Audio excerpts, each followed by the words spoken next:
Welcome back, Brew Crew, to another episode of Shedding Your Skin. And since I like puns, I've decided to call this snake room the tap room. Haha, another beer pun. Anyway, this is a pre-recorded episode. As I am busy on Saturday, I have something to attend to. So I'm gonna just do this by myself and give some updates since I've been relatively absent from my channel for the past couple weeks. So.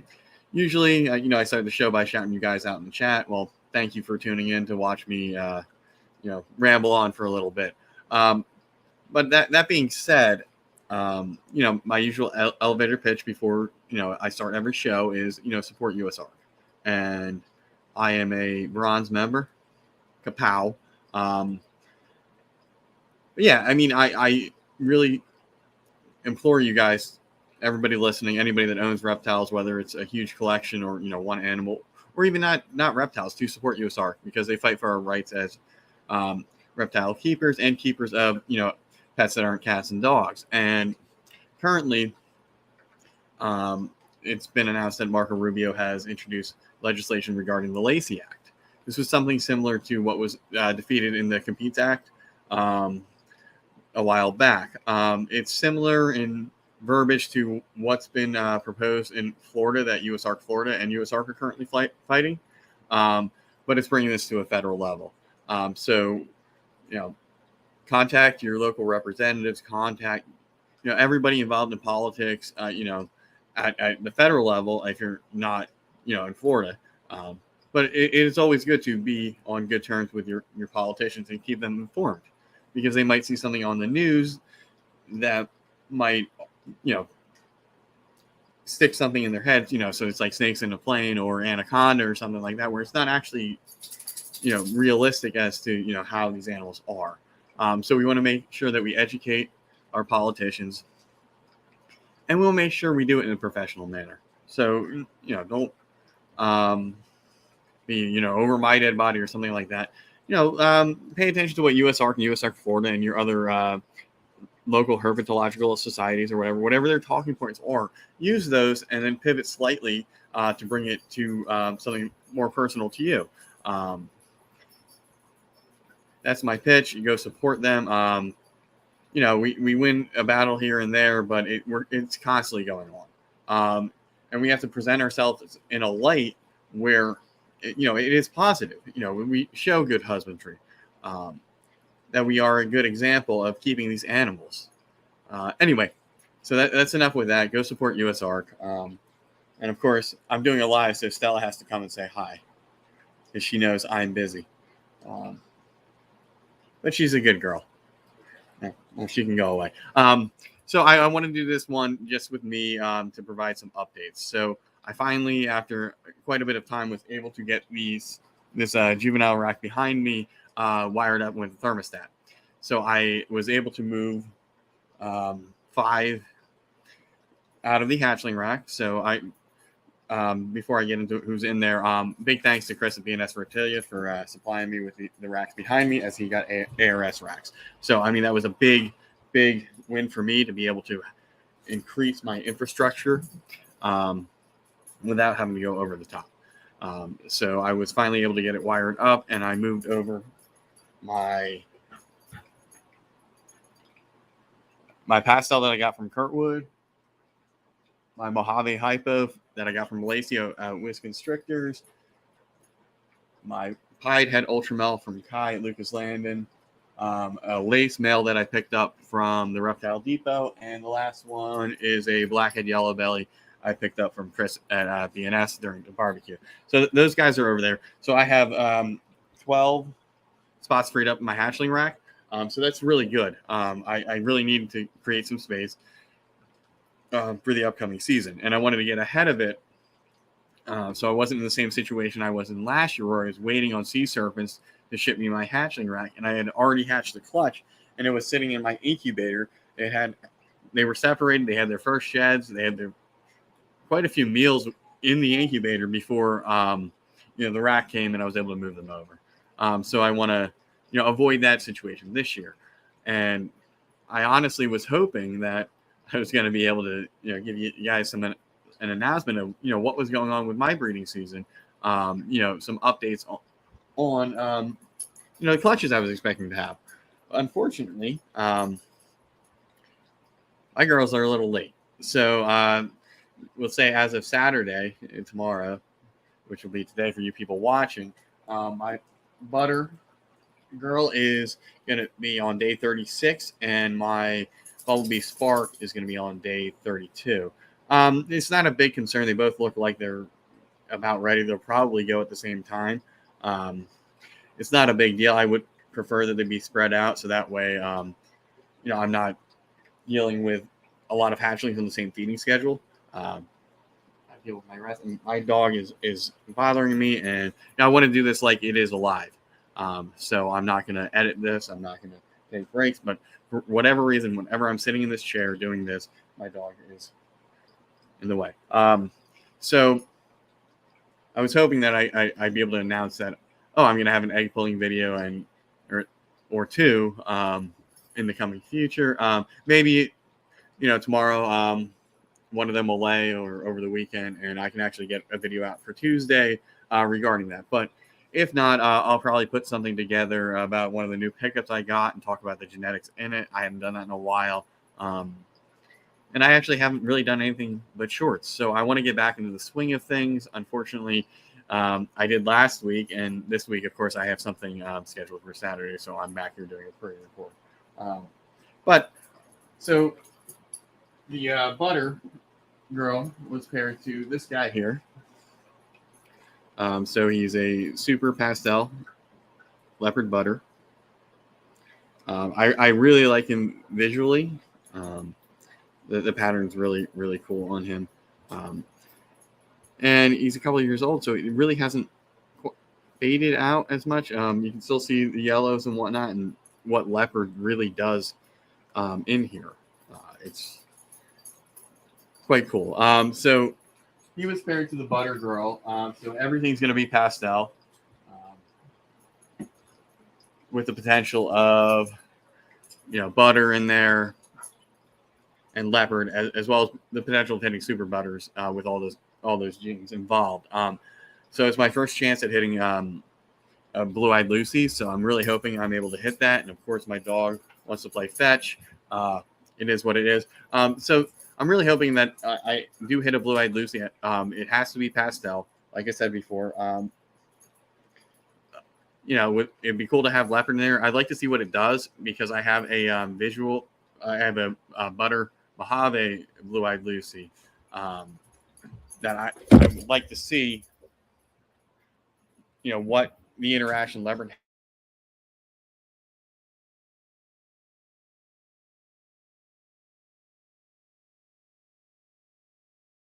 And there goes my internet for a bit. So this might get interesting. She kicked out my Wi-Fi, and I don't know if I can reset this. And I'm really pissed off now. So it came back. So sorry about that. Sorry about my rant. My dog has decided that, like I said before, that she wants to play right now. So anyway, that was the first scheduled clutch for this year. It was supposed to happen last week, and it didn't. Nature's nature. I'm not going to make a big deal about it. It's probably the first time I've been complaining that these girls are going late. Hopefully, the dog didn't interrupt my internet, and this is still recording properly, and you can still see me and whatnot. So the other girl that was due to lay on Thursday was my Bumblebee Spark. She was paired to an Ivory, which I don't have, but that was a joint project between me and my friend Brad from Outside Herpetoculture. And he's got an interesting name, just like me. So I don't have him here to show off, but everything, since it is an Ivory, will be yellow belly. There's a chance to hit pastel and spider and spark in there. And if we hit spark, obviously we'll have a puma. So that's going to be really cool, considering that I just picked up a highway male. So if I hit a female puma, that's probably going to be my holdback from that clutch. I'm not really interested in anything else. I'll have to talk with Brad about what we plan on doing. If he wants to since he'll have second crack at whatever I don't want if he wants to keep anything. I'm of the mindset that everything would be for sale, but it's to be discussed. So those are the two clutches that I'm anticipating in the next few days. I also have maybe my normal het pied. She was paired to a Firefly pied, so there's a chance she might go. She put on a lot of weight while she was up at Brad's. So it's really hard for me to tell visually where she's at. He didn't see a confirmed lock. She's still eating, but she's not pairing with anything I've thrown in there, even the sire of her previous clutch. So I'm thinking maybe she might be getting ready to ovulate or something like that. So we'll see. I mean, it would be a nice refresher to be able to hit some pieds since I don't have any on the male side. So so hopefully maybe that one goes. I did pair the Super Pastel Leopard Butter male to my Butter Mojave.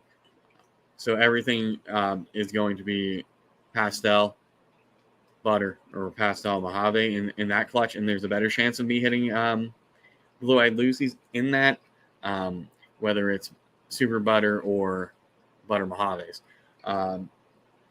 I don't know. I didn't see her ovulate, but she's starting to do some gymnastics in the tub. So maybe she'll go. I don't know. She seems on the small side, but again, she's off food, not pairing. So we'll see. It is what it is. If she doesn't go, she doesn't go. We'll wait till next year. That's how it works. Nature is gonna nature. The other two pairings that I did were my Ultramel Pinstripe to a Cinnamon. The Cinnamon's still pounding food. She's about to shed. So hopefully she goes later. Gives me some nice head Ultramels. And the other pairing I've done is the Ultramel Pin to my Visual Pied. So I'm hoping to make double hets to later pair with the Visual Pied Het Ultramel girl I have. So hopefully, they go later. I don't miss out on hitting the Het Ultramel stuff this season. It is what it is. I have backup plans because there's always next year before this girl I got from Kai grows up. And I also have, the option to maybe buy something to sort of hedge my bets in case I can't produce something to work into that project. So that's where I'm at with the breeding stuff going on this year. I've started pairing my Clown Possible Blade, Possible Het Hypo to my Orange Dream, Possible Double Het Clown Hypo, just to get them introduced. I'm going to do that pairing once a month. She's of size. He's already locked with a Super Enchi albino at my buddy's house. So, I figure why not just throw them in once a month, see what they do. As it gets closer to the next year, hopefully we get a lock. Maybe she'll go early. If not, hopefully she'll go next year, and we can have a shot at double visuals, which would be awesome if that proves out. I don't really want to test sheds here because I'm already pairing them, but there are some where I do want to test the sheds in the future, just so I have peace of mind to know whether or not it's 50% het or 100%. If it's 100%, I'm more confident, obviously, in the pairings for those animals, because if it's not there, then it's, really,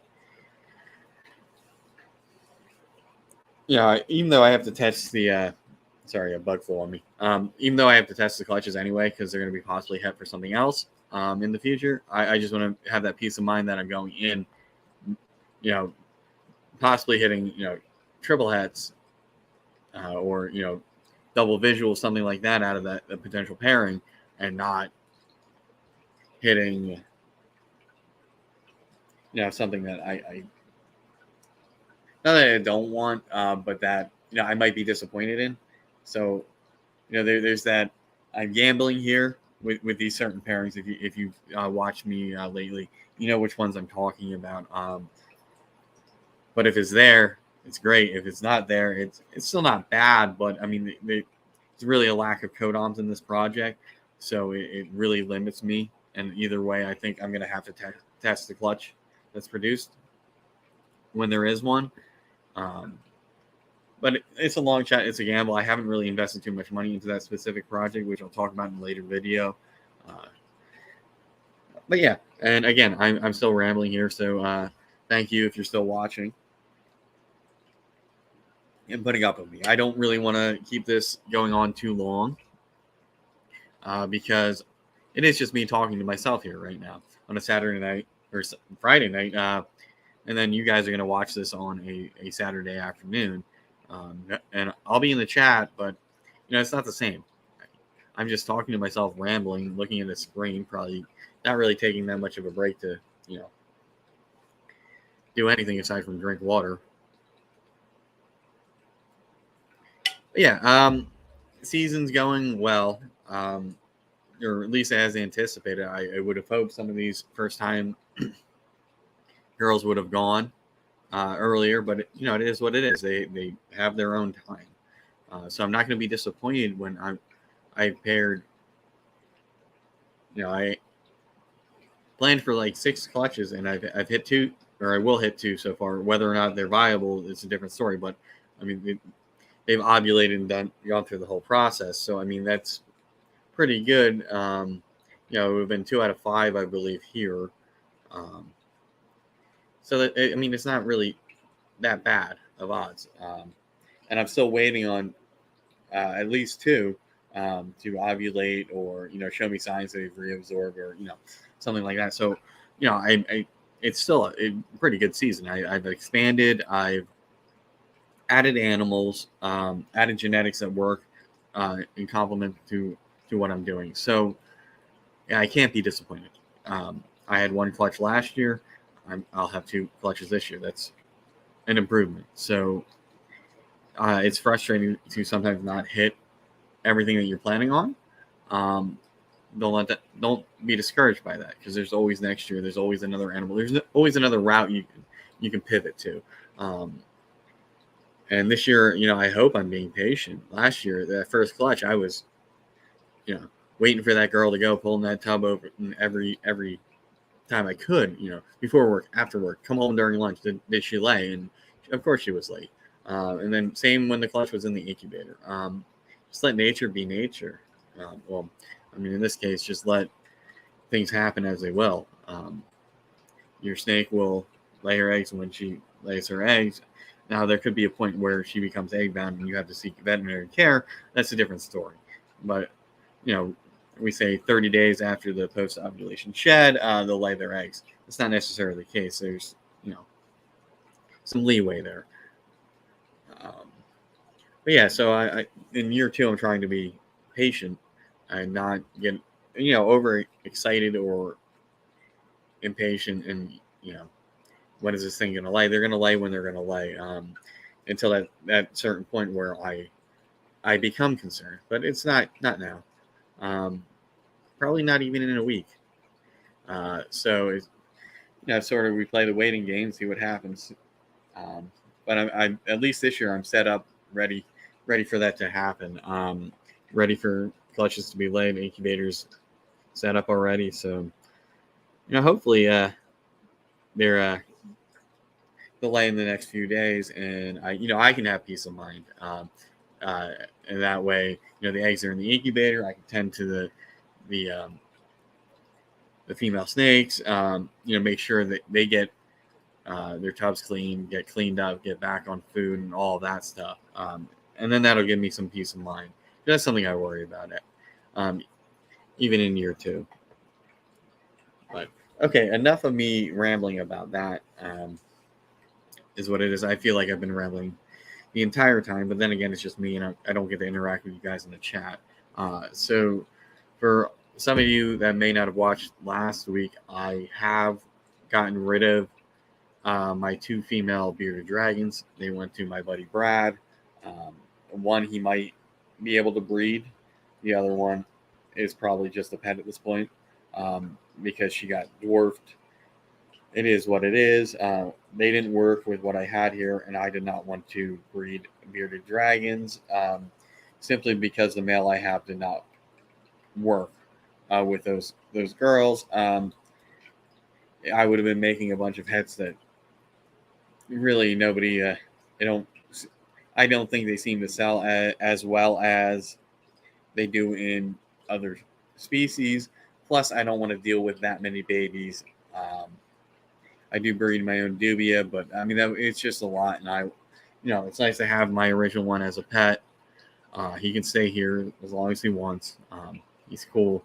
He puffs out his beard like me from time to time, so we share that in common. But he might move out of his enclosure and go into another one that's here. But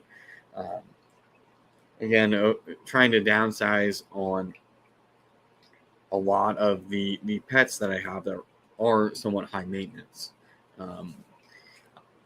So I'm looking to move my leopard geckos. They probably have to all go together since they've been living together since I got them, just to free up space. If I have space to keep everything and expand, I would. So if you're interested and you're local to me in Pennsylvania, I'll give you a good deal. It's probably going to be just you'll get the enclosure and everything with them.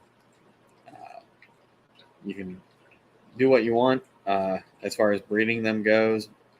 I haven't had luck. 2 seasons, the one I've had slugs, so it's just something for anybody that's local to me in Pennsylvania if they're interested in them, or if they know somebody that wants to get a nice starter pet. I have some available, relatively inexpensive. But as for planning for the future, I need to regain some space that has been taken up with enclosures from other animals. So you may see me post, at least in the local groups, some enclosures that I just, if I had the space, I'd keep them, but I don't have the storage space. So they got to go. They can probably be used for a lot of different species. It's mostly glass. I don't know if the 155 gallon is watertight, but it could be if you reseal it, or you could just use it for, whatever. I had bearded dragons in there. I had a Savannah monitor in there at one point. So, I mean, it's a pretty big enclosure, so you'd be able to put quite a bit of things in there if you put your mind to it and add some features. But anyway, like I said, I'm looking to get rid of some of the clutter here and focus mainly on the ball pythons currently. I will need space for more hatchling racks as I get further along into these projects. So if you're in PA, shoot me a message. If you're in Eastern PA, Lehigh Valley specifically, shoot me a message, because some of these enclosures will be local pickup. There's no way they're being shipped. Maybe Eastern PA for the leopard geckos. I don't really feel comfortable shipping them if they're going to be pets. But yeah, that's I guess year 2 of breeding here.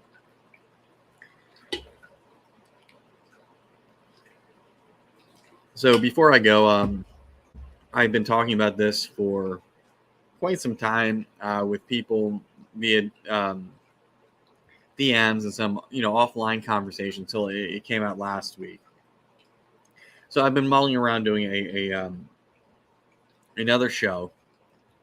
I wanted to do another live in the morning, but with my work schedule being what it is, I really, the time I would want to do it, I will be at work. So it's going to be pre-recorded, because I don't feel like getting up at the crack of dawn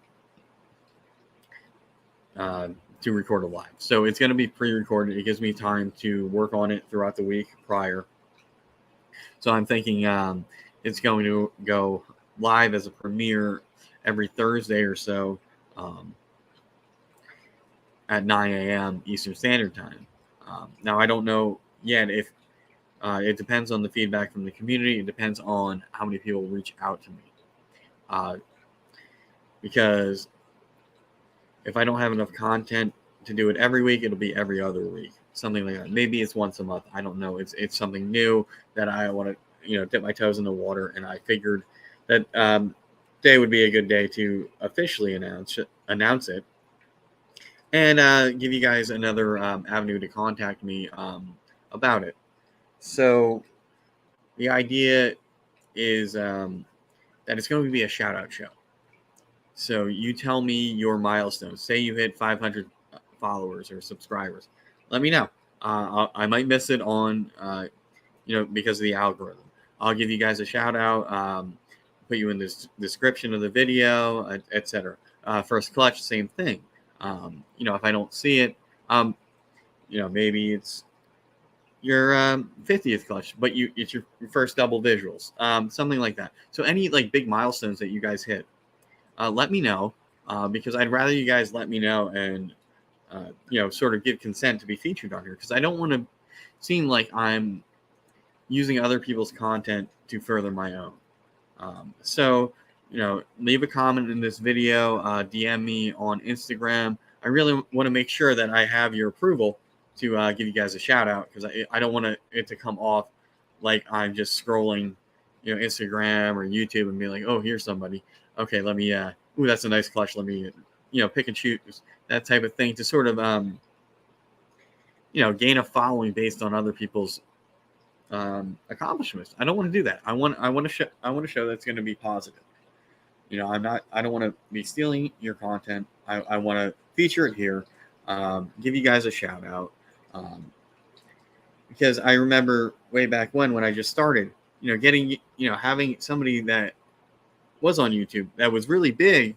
I'm not big by any means here, or on social media in general, but it was really nice that, me as new, to have somebody click that, featured comment and put me on the screen, or to give me a shout out about it on top of that. So, I mean, that really made me feel good. And I know I'm awful when I do lives at sort of interacting with the chat, because I get sometimes focused on my guest or I'm just rambling. So if you made it this far and you like the idea and you want to get a shout out, let me know. You can comment on this video, send me a DM on Instagram, reach out to me via email, whatever. So I want to do this weekly show that's all about the positive things going on in the community, because there can be a lot of negative things going on. And the past week and a half or so, there's been quite a bit. I'm not going to touch on it. If you're in tune with what's going on, there's been quite a bit of drama. So I want to take away from that and tell me the good things that you've done, so I can share them and get excited about them. And maybe, I can feature you on this platform to get you out to a wider audience. I don't know. But it's just nice to, give shout outs to people.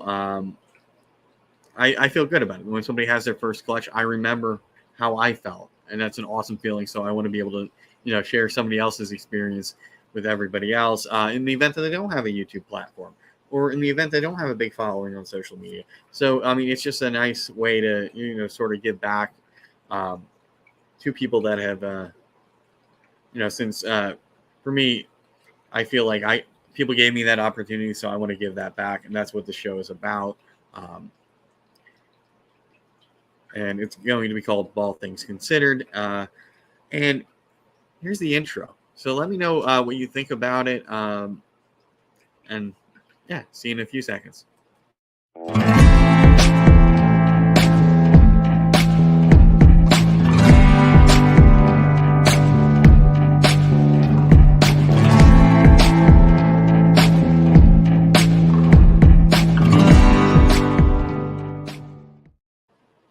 Okay, and of course, I had to put the USR pitch at the end of it. But let me know what you think about that intro. I want to try to make this a weekly thing, where I provide, one, the good news that's going on in the community, in the hobby, and I give you guys an opportunity to get a couple shout outs here and there. All positive, no negative. I'm not going to be talking about drama or anything like that. It's going to be, you hit this clutch, boom, awesome, let's go. You got so-and-so coming on your show this week. boom, let's go. Anything like that. So I want to keep it positive. I want to have it be like Aaron from Bosa Balls. I call him the super supporter. He is everywhere. He is awesome. I want it to be like something that he would be proud of, be like, yeah, that's a cool show. So like I said, I want to have a positive show, and sort of get back and just, shine a light on the good things that are going on in the community, and stay away from the negativity and the drama. So I've ran it for 31 minutes so far. So thank you all for watching this, if you stuck it out this far. But I will be making an announcement on my Instagram after the show tomorrow about All Things Considered, instructions what to do, and so on and so forth. So I'm really hoping this takes off, and it's something that we can do every week. But we'll see. We'll see what the response is. We'll see, how many people reach out to me or refer somebody to me. Like I said, I don't want to feature you on here without talking to you first or getting your permission. I've said it from the beginning. I don't want to be the guy that comes on a show or does a video where I'm scrolling through Morph Market talking about other people's things. I want to talk about my things. I don't want to use somebody else's content to advance myself without their permission. So in this case, I think, since it is a show talking about the positive things in the community, it's a little different than me talking about genetics of snakes I don't own or that aren't here. I think it's a little different. But if you guys don't think so, then let me know. But I really hope this takes off, and it's you're something you can watch or listen to while you're cleaning your snakes out, and you can hear all the good stuff that happened during the week, all the positive things. But that's it for me this week. Thank you guys for sticking it out if you have. If not, oh well. But we'll see you next week. I believe I have Matt Summers on, so that should be cool. It's going to be a little bit later than my normal time, but I will post about the time that we figure it out to be during the week. So be sure to tune in that one. It should be really cool. Anyway, thanks for watching. Remember to like, share, comment, and subscribe, and we'll see you next time.